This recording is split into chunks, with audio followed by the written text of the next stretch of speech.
are headed to Florida. Shout out to all my friends in Florida. We are going to be covering the 2010 case of Jennifer Me, aka the Hiccup Girl. Now, if you've never heard the case of the Hiccup Girl, as she's been named by the media, then buckle up, because this is a very, very strange one. So let's start with some background on Jennifer Me. She was born on July 28th, 1991 in St. Petersburg, Florida.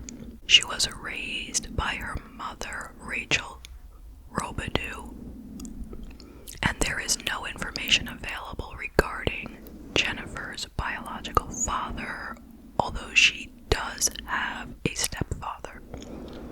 Now, Jennifer was the eldest of 5 sisters, so she had 4 younger sisters. Now, according to the author M. William Phelps, he wrote a book about Jennifer Me, and it is called One Breath Away. So according to what he wrote in this book, she had a very rough start to her life.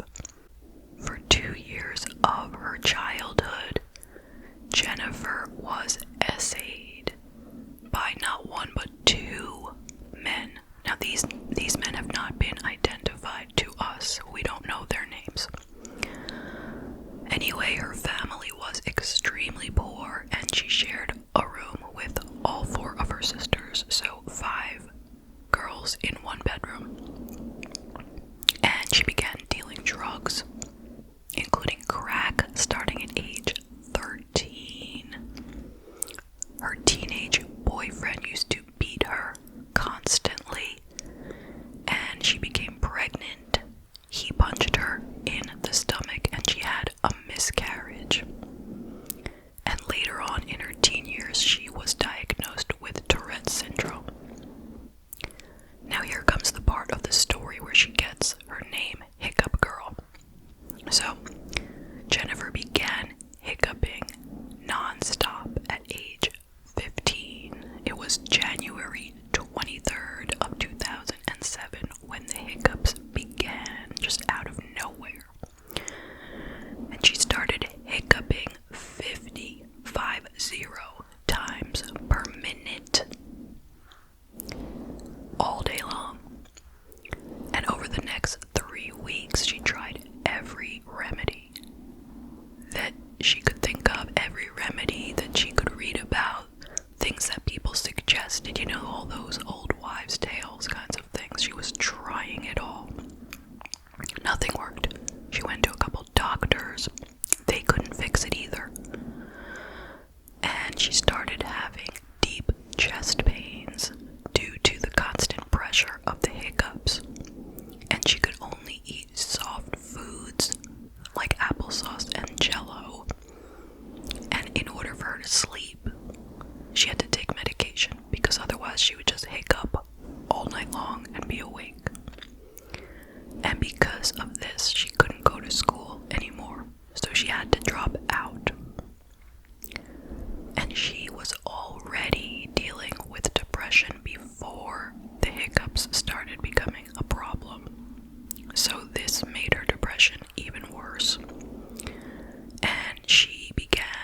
said of this, quote, "It might have been idle talk, but I knew then I had to do whatever I could to try to stop the hiccups," end quote. So she turned to the media because she didn't know where else to turn. They had already been to the doctor and, nothing helped. So she went to the media, hoping someone out there might have a cure. Now, the Tampa Bay Times sent a reporter over to speak to them, and they filmed a video for their website. This video went viral overnight, and Jennifer Mee instantly became a media sensation. Everyone was talking about her. Did you see that video of the girl who has hiccups, 50 hiccups per minute all day long? Everyone was talking about it, you might remember. Now, Rachel, that's Jennifer's mom, said that they received between 30 to 50 phone calls from media who were interested in scheduling an interview with Jennifer. But at the same time, bloggers all over the internet were accusing them of just trying to make money off of this condition, if it was even real.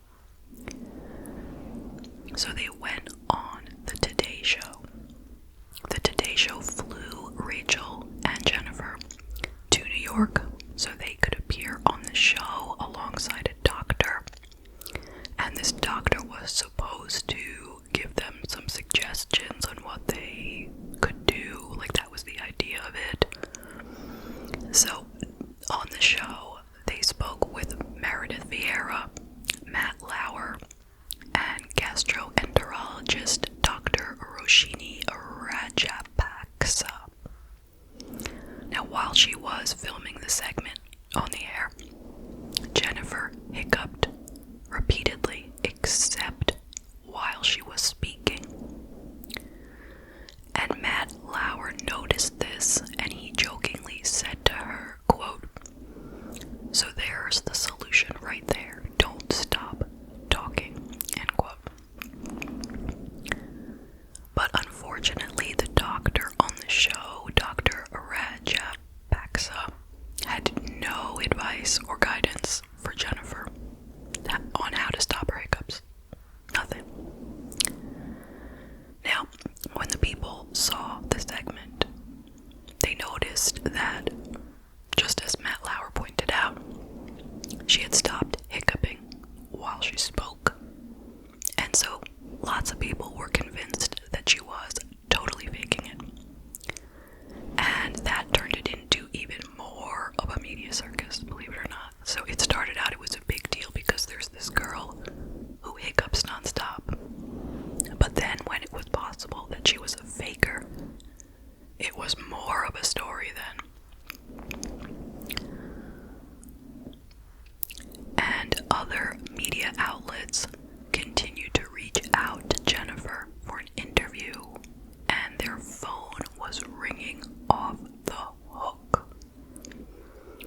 Now, even though she was suffering from these constant hiccups, it seemed that she was pretty happy with the fame. Almost like it was worth it. The suffering was worth it for all this fame that she got. And it seemed like she didn't even really want the hiccups to ever end, because then her fame would go away with the hiccups.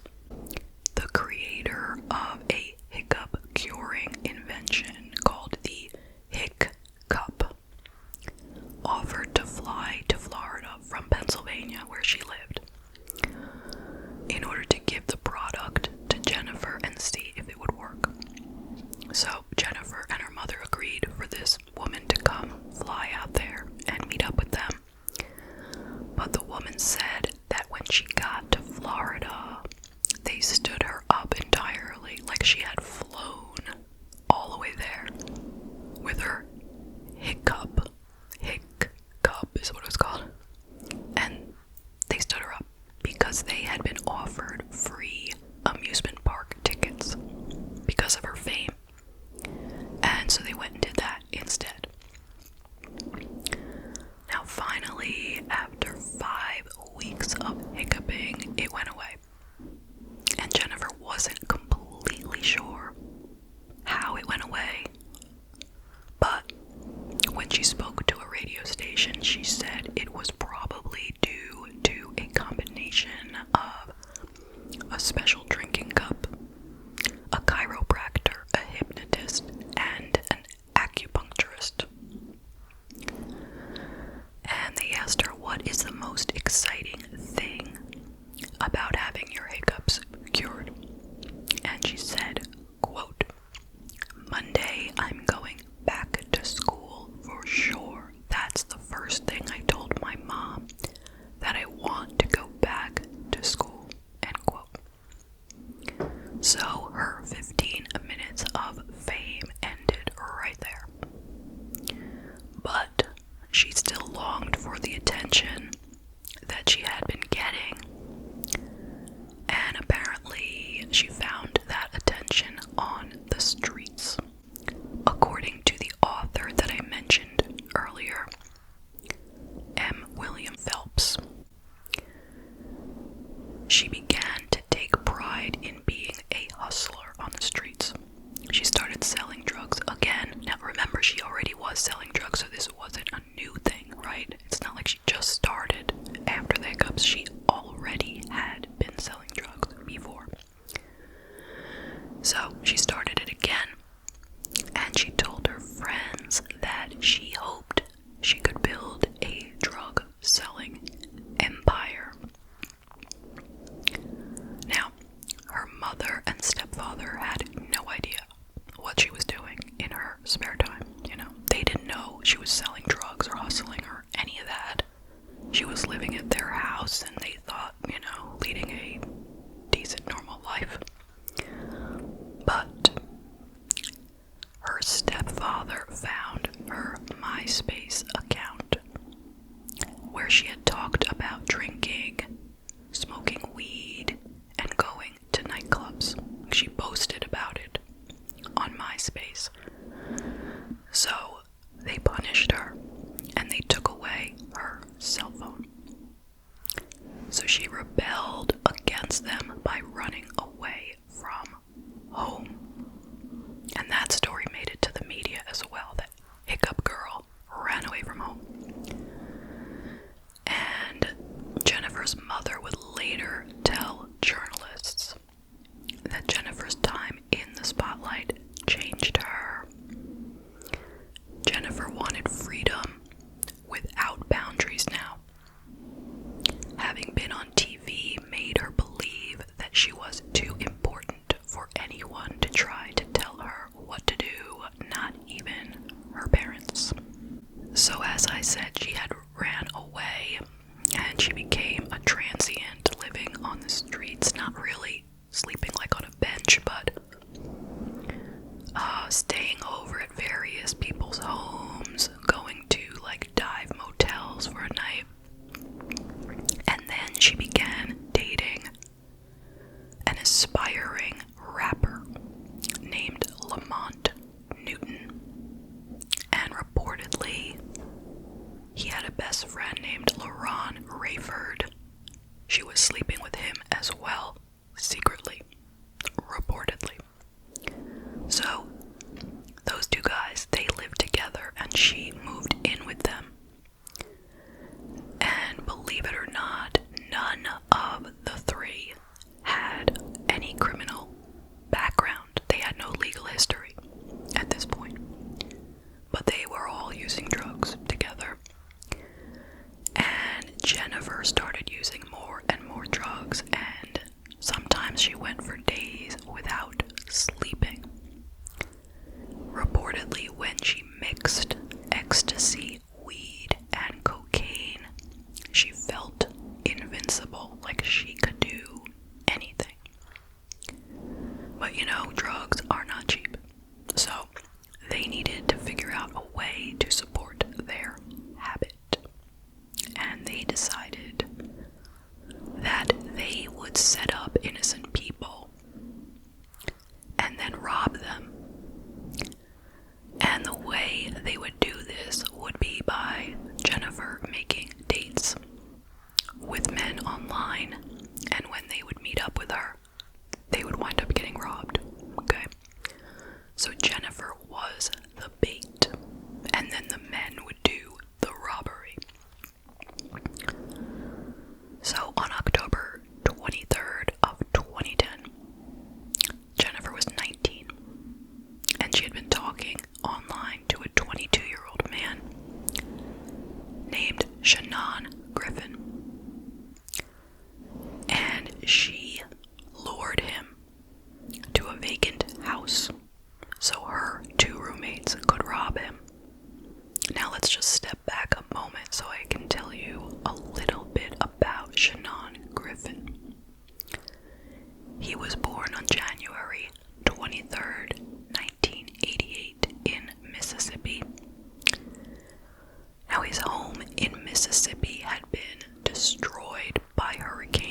was working at Walmart.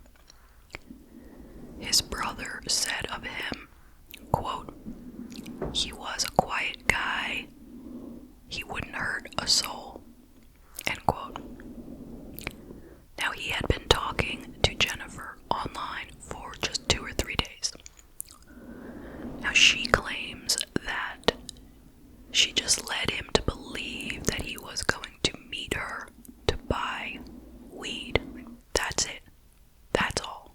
Just a meetup to buy some drugs. But according to everyone who knew him and had heard about Jennifer, he thought he was going on a date with her in addition to buying some weed. He had put on some cologne before he left the house to go meet her, and it was said that he was really excited about it. So, Shanan Griffin met Jennifer as instructed at a vacant house across the street from the home where she was living with the 2 men. So when he got there, she led him down an alley next to the house where the men Newton and Rayford were waiting. Then she took off at that point. And she left the 3 men alone and she started heading back to the house. The 2 men assaulted Shanan Griffin, and they just planned on taking his money, which turned out to be less than $50. But he was a large man, and he put up a struggle. Like, he wasn't just going to let them rob him, even though it was 2 against 1. So they didn't expect the struggle. They hadn't planned in advance on shooting him, supposedly.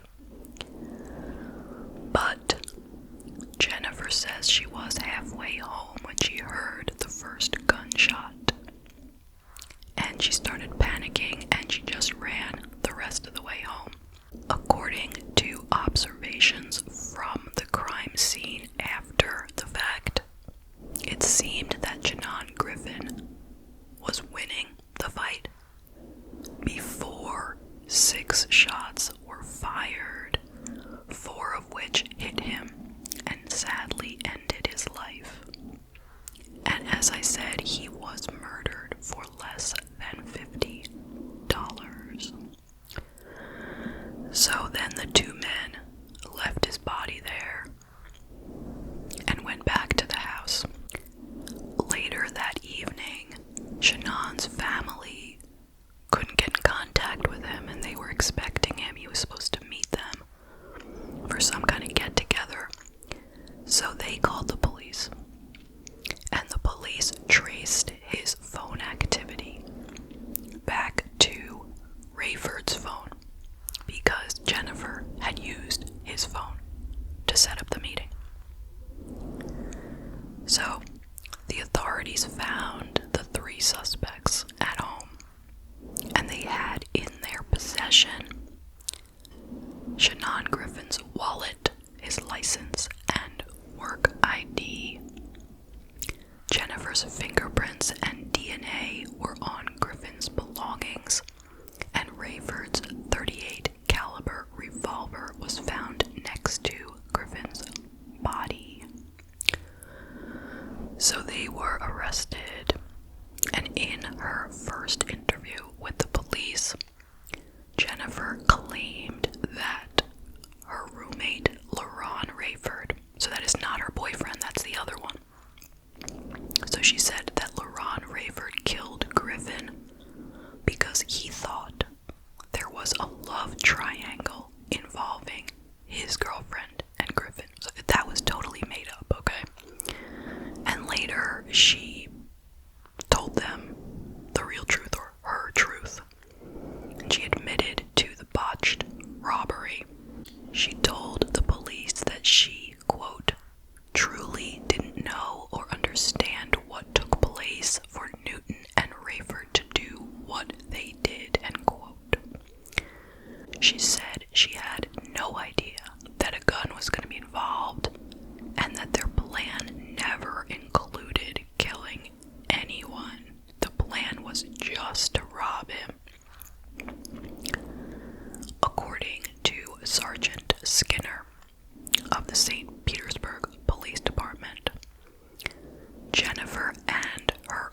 witnesses admitted to their involvement in the crime, and they were all charged with murder. The night that she was arrested, Jennifer called her mother from jail, and she told her, I'm in jail. I was charged with murder. Now, of course, this was recorded, which I think everyone knows, or they should know, that everything you say on a phone in prison can be used against you. Am I right? Well, so her mother asked her what happened, and she said, quote, "I didn't kill nobody. I set everything up. It all went wrong, Mom. It just went downhill after everything happened," end quote. So this statement would later come back to haunt her in a huge way, because under Florida's murder felony law, if someone participates in a robbery and someone is killed as a result, they are just as guilty of murder as if they pulled the trigger.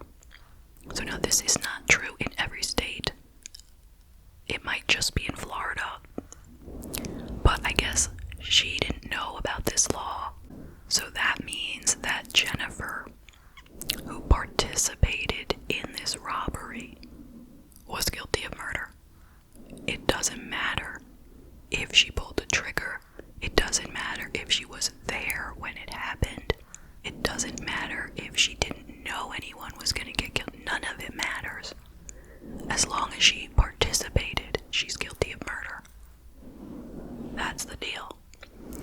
So, her lawyer, John Trevina, demanded a psychological evaluation for her prior to standing trial. He believed that she was manipulated into coordinating the meeting. Like, she didn't do it of her own, free will. She didn't set it up, like, out of her own head, but she was manipulated. Maybe she could get off if she was just manipulated into it, that's what he's thinking.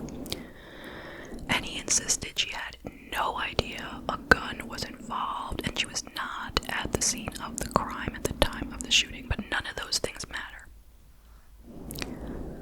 He said her biggest fault was associating with the wrong people, and he said she has Tourette's syndrome, and this diagnosis could help to explain her errors in judgment. He also said she's a schizophrenic and was taking Thorazine, which is a medication used to treat psychotic disorders, and she might not be competent to stand trial. Like, he was trying it all, because this was a really rough case that he got handed, since she had admitted to setting it up. But the judge said that she was competent to stand trial. So in 2013, Newton and Rayford were charged with first-degree murder and sentenced to life without the possibility of parole. And that's kind of clear-cut, right? They beat this man and shot him to death. Okay, so we see how that goes, alright? Now, Jennifer, at her trial, the jury had to decide if she was the mastermind behind the plan, or if she was just a bystander who didn't know what would happen when she led Griffin into the alley. The defense argued that Griffin would still be alive if he didn't get involved with Jennifer. True, I don't think she could argue that either. She was the one who developed a relationship with him and set up the whole meeting. And she was fully aware that he was going to be robbed. All this seems true. Seems like she admitted to all of that. The jury's decision came down to a confession. And that's the confession that I mentioned before, what she said to her mother when she said, "I set it all up." When she said, "I didn't kill nobody, I set everything up. It all went wrong, Mom." So that was played for the jury. And that was considered to be the key piece of evidence.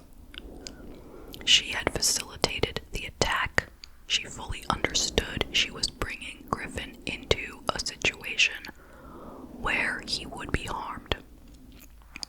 She didn't have to pull the trigger or know there was a gun present to be found guilty of murder in the first degree.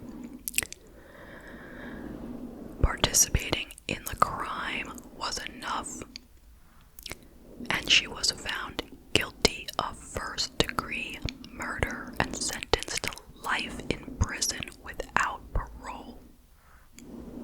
She appealed her sentence, but the request was denied, and she is still in prison.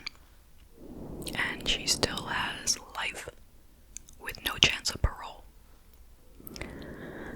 And that is the case. What are your thoughts? I will share some of mine. First of all, rest in peace to Shanan Griffin. He was an innocent young man who was excited to go out on a date with Jennifer Mee, but she tricked him. She led him down that alley knowing that he would be harmed. He bravely fought against the two men, but he could not fight back against a loaded gun. Those horrible men killed Shanan Griffin for less than $50 just so they could pay for their next drug fix.